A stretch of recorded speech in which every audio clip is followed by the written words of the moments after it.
नाही, मी असं म्हणेन की दुर्दैव आहे की महाराष्ट्रातल्या राजकारणाचं आणि राजकीय नेते जे आहेत या सगळ्यांचं असणारं दुर्दैव आहे असं मी त्या ठिकाणी मानतोय की मुंबई ब्लास्ट याच्याकडे ज्या पद्धतीने बघण्यात आलं आणि लक्ष देण्यात आलं त्यानंतरच्या झालेल्या कुठल्याही ब्लास्टमध्ये लक्ष घालण्यात आलेलं नाही. जर्मन बेकरी असेल त्यातले आरोपी सुटले. फर्ग्युसन कॉलेजमध्ये जे बॉम्ब ब्लास्ट झाला, सायकल ब्लास्ट झाला, त्याचं काहीच आपल्याला कळत नाही. कबूतरखान्यासमोर जो ब्लास्ट झाला त्याचा आपल्याला काही कळत नाही. त्याच्याचबरोबर असणारा गिरगावमध्ये जो ब्लास्ट झाला त्याचा आपल्याला काही कळत नाही आहे. त्याच्यानंतर RSSच्या ऑफिसमध्ये बाजूलासुद्धा ब्लास्ट झालं, त्याच्यामध्ये असणारा 2 जण मारले गेलीत एवढंच फक्त कळलं. त्याच्या पलीकडे काय झालं असं कळत नाही आहे. ह्या सगळ्या ब्लास्टच्या पाठीमागे न शोधण्याचं कारण जे आहे हे मला वाटतं विरोधी पक्षाने सत्ताधारी पक्षाला त्या ठिकाणी विचारलं पाहिजे. आणि प्रत्येक वेळेस जी SIT आहे ही SIT फेल्युअर का होते याची कारणंसुद्धा त्या ठिकाणी तपासली पाहिजेत. हायकोर्टाने अक्षरशः वाभाडे काढलेले आहेत. आता सुप्रीम कोर्ट काय करतं ते बघणं त्याच्यातलं महत्त्वाचं आहे. परंतु कोर्टाने सुद्धा स्टे आम्ही दिला तर त्याचा परिणाम काय होऊ शकतो हे लक्षात घेता त्यांनी त्यांचा निर्णय याच केसपुरता मर्यादित केला अशी असणारी परिस्थिती आहे. तर हे मी असं म्हणेन की या सरकारचं पूर्णपणे फेल्युअर आहे असं मी त्या ठिकाणी मानतो आहे. मधल्या काळामध्ये काँग्रेस राष्ट्रवादीचं सरकार या राज्यात होतं. आता सरकार बदलली पण बरेचसे नेते तेच आता सत्तेत आहेत, पण ते एकमेकावरती आरोप करताना पाहायला मिळतं. ते आरोप करतानाच पाहायला मिळतात आहेत. माझं असं म्हणणं आहे की जी SIT होती आणि जी पोलीस ऑफिसर्स होते की ज्यांच्याकडून व्यवस्थित इन्क्वायरी झाली नाही किंवा एव्हिडन्स गोळा करण्यामध्ये कमतरता झाली किंवा कुणातरी सोम्यागोम्याला पकडा आणि त्याला आरोपी करा असं झालेलं आहे का याची मला वाटतं असणारा चौकशी झाली पाहिजे. आणि ती पोलिसांनी केलेली चौकशी नाही तर ती मला वाटतं रेग्युलर हायकोर्टामध्ये कोर्ट प्रोसिडिंग जशी चालते त्या पद्धतीने त्या ठिकाणी चालली तर त्याची योग्यता मी असं मानेन आणि विश्वासार्हता मी त्या ठिकाणी मानेन की व्यवस्थित चालेल. नाही तर मी आता जसं सोमनाथ सूर्यवंशीची मॅटर लढतो आहे, जे काही एव्हिडन्स सरकारी पोलीस अधिकाऱ्यांनी कलेक्ट केलेले आहेत ते असे एव्हिडन्स कलेक्ट केलेले आहेत की त्याला हार्ट अटॅक आला असाच एव्हिडन्स गोळा करायला सुरुवात केला आहे. जेव्हा मेडिकल रिपोर्ट असं म्हणतं आहे की death is due to shock. Sir म्हणजे प्रश्न असा आहे की तुम्ही कुठेतरी असं म्हणताय की एखादा न्यायालयीन चौकशी आयोग नेमला जावा. ना, मी न्यायालयीन चौकशी आयोग म्हणत नाही, कारण का न्यायालयीन चौकशी आयोगाला कुठलाही अधिकार नाही. हायकोर्टामध्ये जे SIT आहेत त्यांची असणारी इन्क्वायरी सुरुवात झाली पाहिजे बिफोर दी कोर्ट आणि it should be open to all advocates to appear in that court. Sir, ज्या पद्धतीने आता हे जर उच्च न्यायालयाचा निर्णय मान्य केला तर यांनी कोणाला तरी म्हणजे दोषींना सोडून निष्पाप लोकांना समोर आणलंय का? दोषी अजून मोकाट फिरतात.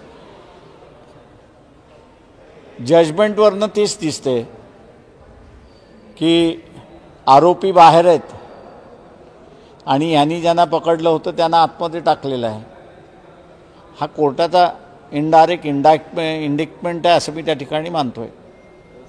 मॅक्सिमम केसेसमध्ये टेररिस्ट आणि ब्लास्ट संदर्भात केसेसमध्ये असं दिसून येते किंवा माओवादाचे आरोप असलेल्या केसेसमध्ये पण दिसतंय की आरोपी निर्दोषच सुटतात किंवा पुरावे गोळा करण्यात यंत्रणा अपयशी ठरतात. इतके कडक कायदे असताना सुद्धा आता काही दिवसात मालेगावचा पण ब्लास्टचा निकाल येईल. क्वेश्चन माझं म्हणणं असं आहे त्याच्यामध्ये की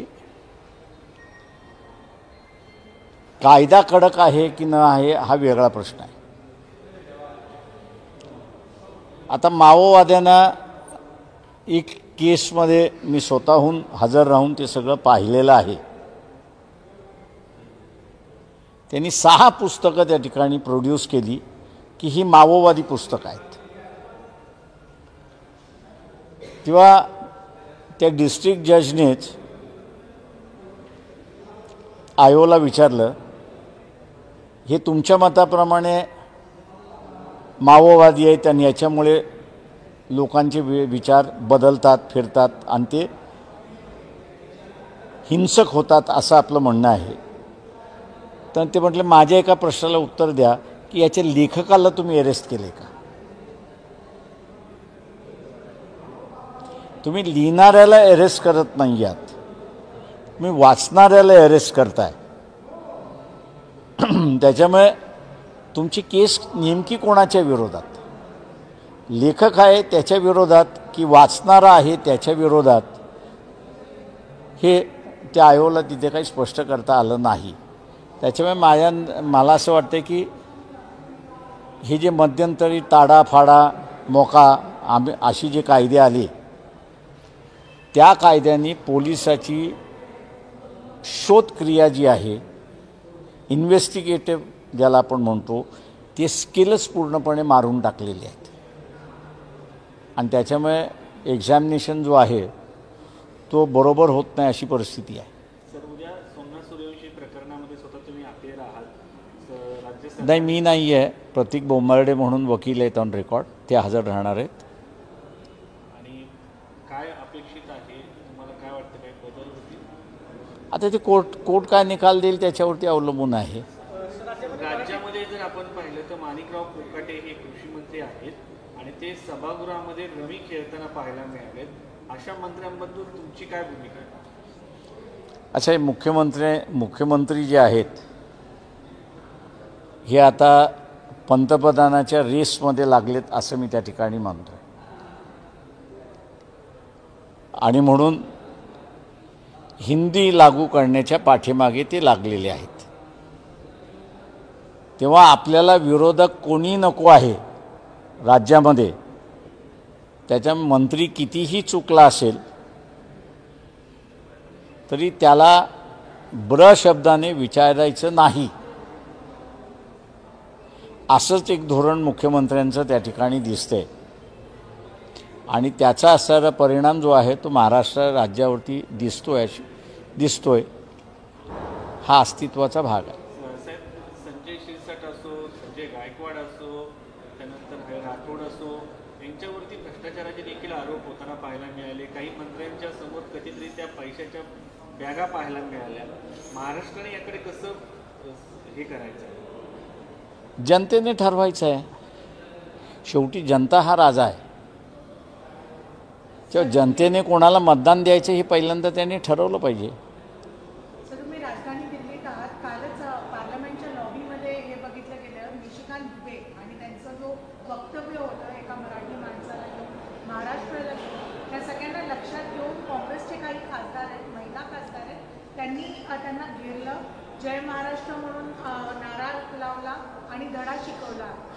जाब विचारला की तुम्ही संविधानाच्या विरुद्ध अशा पद्धतीने वक्तव्य कसे? मी असणारं जे आहे एवढंच सांगेन की जी काही वॉर्निंग्स बाबासाहेबांनी 25-26 नोव्हेंबरला दिली त्याच्यामध्ये त्यांनी असं एक वॉर्निंग ती ही दिली होती की भाषा म्हणजे लँग्वेज इज अ लेटंट नेशन.